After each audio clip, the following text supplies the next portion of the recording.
फिर अब आपको विस्तार से खबरें दिखाते हैं, जिसमें प्रयागराज की बात करेंगे, जहां एयरफोर्स स्टेशन के अंदर इंजीनियर की हत्या कर दी गई। तड़के हुई घटना के बाद पुलिस की टीम जांच पड़ताल में जुट गई है। फिलहाल घटना के कारणों का खुलासा नहीं हो सका है। पुलिस की टीम अब सीसीटीवी फुटेज के जरिए हत्यारों की तलाश कर रही है। ये पूरी खबर देखिए इस रिपोर्ट में।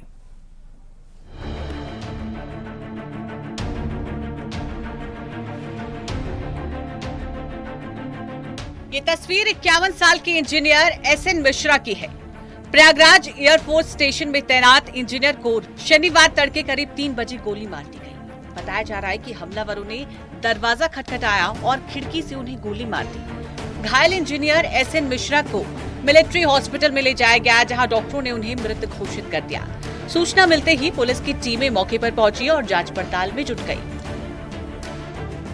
एयरफोर्स स्टेशन के अंदर इंजीनियर्स की कॉलोनी में एक सूचना आज प्रातः प्राप्त हुई है कि वहां पे कार्यरत एक इंजीनियर जिनका आवास एयरफोर्स स्टेशन के बेस के अंदर है, वहां पे एक व्यक्ति द्वारा उनकी गोली मारकर हत्या कर दी। इस सूचना प्राप्त होने पर समस्त उच्च अधिकारी द्वारा घटनास्थल का निरीक्षण किया गया है। यहाँ पे फोरेंसिक टीम मौजूद है, हमारी एसओजी और सर्विलांस की टीम भी मौजूद है।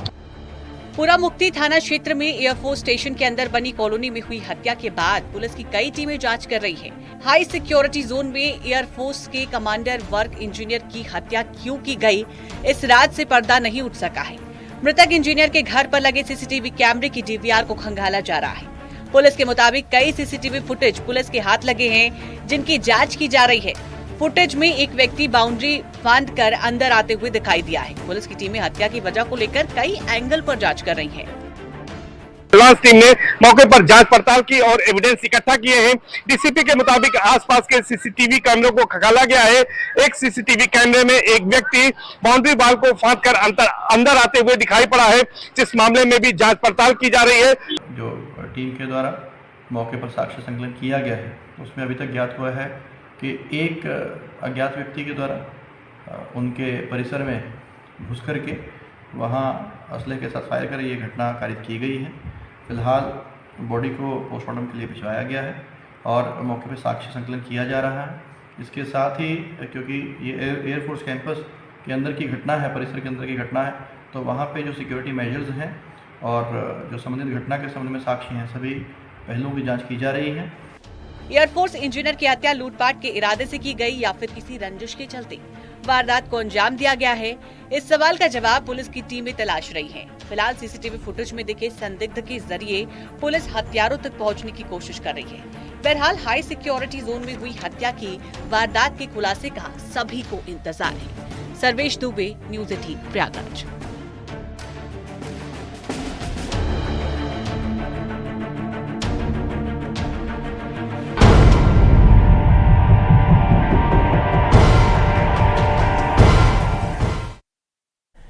मॉडलिंग का ऑफर, लड़कियों को मोटी सैलरी का लालच और फिर ऑडिशन के नाम पर गंदा काम। जी हां, नोएडा में ऐसे एक सेक्स रैकेट का खुलासा हुआ है। जांच एजेंसियों ने बड़ा खुलासा किया। ऑनलाइन पोर्नोग्राफी वाले इस रैकेट में रकम के हिसाब से न्यूड कैटेगरी तय की जाती थी। फ्लैट में ही स्टूडियो बनाया गया था और वहीं से प्रसारण के सबूत भी मिले हैं। देखिए एक special report.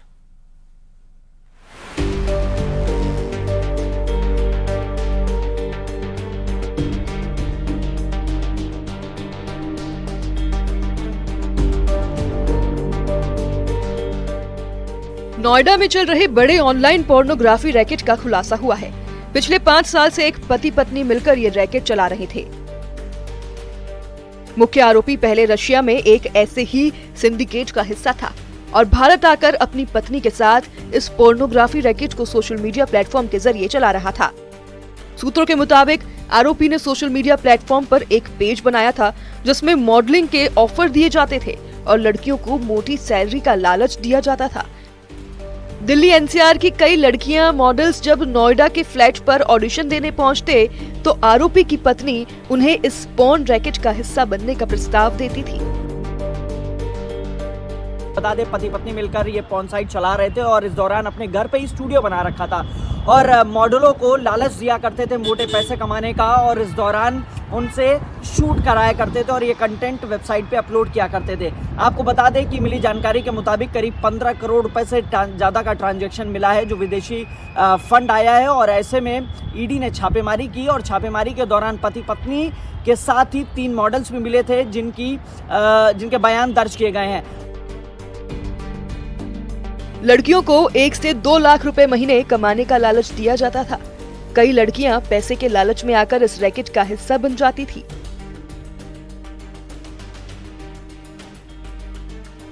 Social media page के जरिए लड़कियों को ऑफर,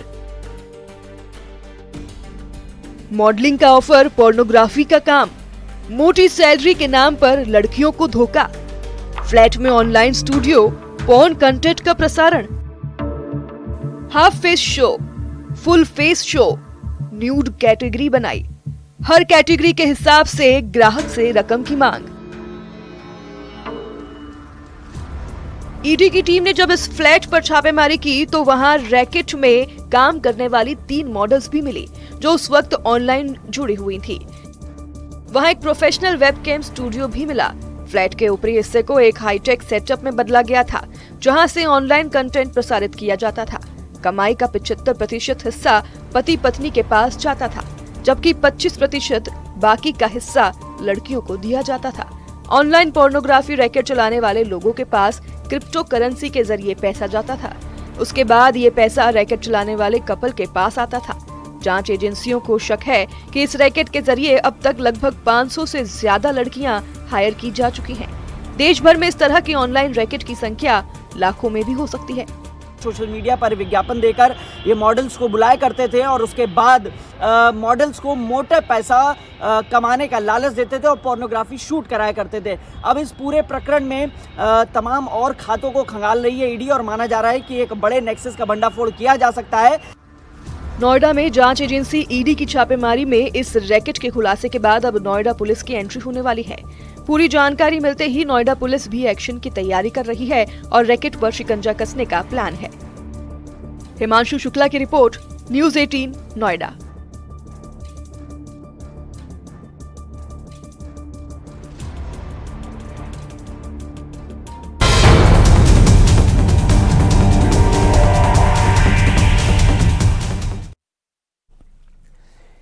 कहीं आप धनवर्षा के लालच में अपने परिवार की बेटी या महिला की अस्मत को दांव पर तो नहीं लगा रहे?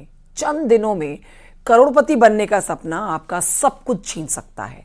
संबल पुलिस ने ऐसे ही एक गिरोह का भंडाफोड़ किया, खुलासा किया जो तंत्र मंत्र के नाम पर अच्छे घरों की बेटियों और महिलाओं को निशाना बनाता था, लालच देकर उनको फंसाता था और फिर उनका शारीरिक शोषण किया जाता था। पुलिस ने 3 तांत्रिक के साथ इस गैंग के 14 लोगों को अरेस्ट किया है और इनके कब्जे से महिलाओं के कई आपत्तिजनक फोटो, वीडियो और प्रतिबंधित वन्य जीव भी बरामद किए हैं। रिपोर्ट देखिए।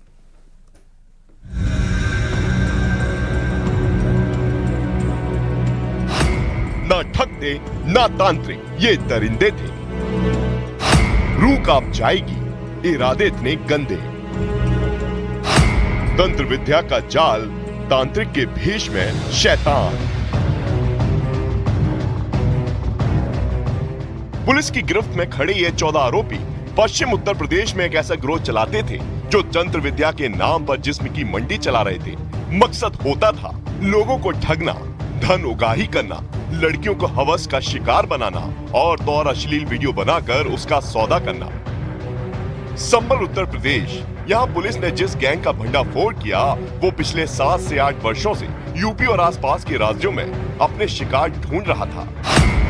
इनके शिकार कौन थे? मासूम लड़कियां जो अमीर बनने के लिए फंस जाती थी, भोले माता पिता जो अपनी बेटियों को खुद इन हैवानों के हवाले कर देते थे, वो लड़के जो इनके पैर जन्मे थे और पैसों के चक्कर में फंस जाते थे।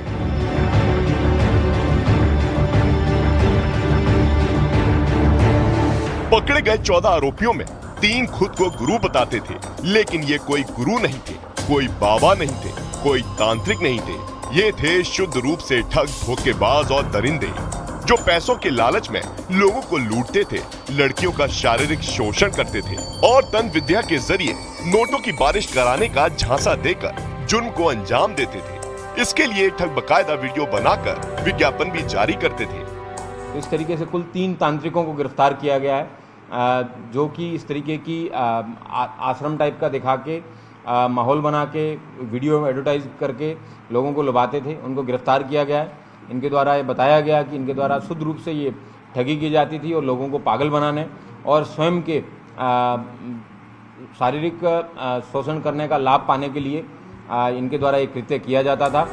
पुलिस के इस गिरोह तक पहुंचने की कहानी भी दिलचस्प है। पुलिस के मुताबिक रामपाल नाम के एक व्यक्ति की मां को इस गिरोह ने झांसे में फंसाया और तंत्र विद्या के झांसे में फंसकर जब वो गिरोह के पास पहुंची तो उनके मुंह पर कपड़ा बांध दिया। वो चिल्लाने लगी तो आरोपी फरार हो गए।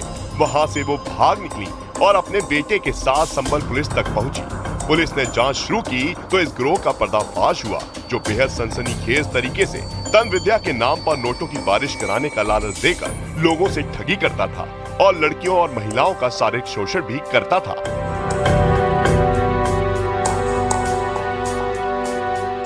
सबसे पहले लोगों को लालच दिया जाता था धन वर्षा का। कहा जाता था कि अगर तुम हमारी विधि से पूजा कराओगे तो घर में नोटों की बारिश होगी। इसके लिए बकायदा एक फॉर्म भरवाया जाता था, जिसमें ये जानकारी भरने को कहा जाता था। नाम, पता, उम्र, गोत्र, लंबाई, वजन, मासिक धर्म की तारीख, शादीशुदा या कुंवारी, किसी ने छुआ या नहीं, शरीर पर तिल है या नहीं, टैटू है कि नहीं। इस तरह के फॉर्म भरने के बाद बड़े शातिराना तरीके से लड़कियों को फंसाया जाता था, उनका शोषण किया जाता था। इतना ही नहीं, उन्होंने अपने गैंग को ऑपरेट करने के लिए सीक्रेट कोड भी बना रखे थे। कोड 1 आर्टिकल टीटी मतलब लड़की, 2 मुआ सांप, उल्लू, 20 नाखून वाला कछुआ। कोड 2 मीडिया, गिरोह का सदस्य।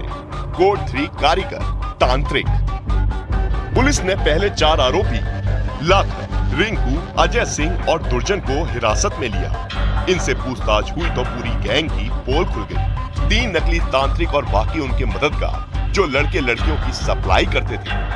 सर मैं उल्टे पैर पे लड़का बुलाता हूँ, वो उसे चादर डाल के बनाता हूँ, कुछ पैसे मिल जाते हैं 1500 रुपये, वो ले लेता हूँ। बस यही काम है बनाने का। टोटल पैसा मिल जाता है, ये पैसे के लिए करता हूँ मैं 1500 रुपये के लिए। बस यही तंत्र मंत्र करते हैं सब, बच्चा अच्छा पैदावारी करने का, ये झूठा वैसे ही ड्रामा करते हैं सब, ठगने के लिए पब्लिक को। बस ऐसे ही सब करते हैं सब, होता ज़्यादा कुछ नहीं साहब। वही 1500, 200, 100, बस ये करते साहब। ये गिरोह दावा करता था कि एक विशेष दिन, विशेष विधि और 20 नाखून वाला कछुआ, 2 मुंह वाला सांप, खास किस्म का उल्लू, पुराने सिक्के और नव युवक युवतियां लेकर आओ तो होगी धन वर्षा। खास तौर पर इनका नेटवर्क उत्तर प्रदेश के एटा, आगरा, फिरोजाबाद में था और इन्हीं इलाकों में ऑपरेट करते थे। दर्जनों की संख्या में लड़कियों का यह गिरोह शोषण कर चुका है, लेकिन पुलिस को एक लड़की ने बयान दर्ज कराया है। हालांकि पुलिस कोशिश कर रही है कि बाकी लड़कियों से भी बात कर सके और उनका बयान दर्ज कर सके। पुलिस को आरोपियों के मोबाइल से कई वीडियो और ऑडियो क्लिप मिली हैं, जिनके जरिए ये पता लगाने की कोशिश की जा रही है कि इस गिरोह के तार कहां तक जुड़े हैं।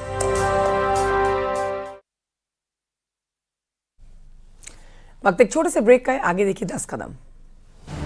आप देख रहे हैं न्यूज़ 18 उत्तर प्रदेश उत्तराखंड।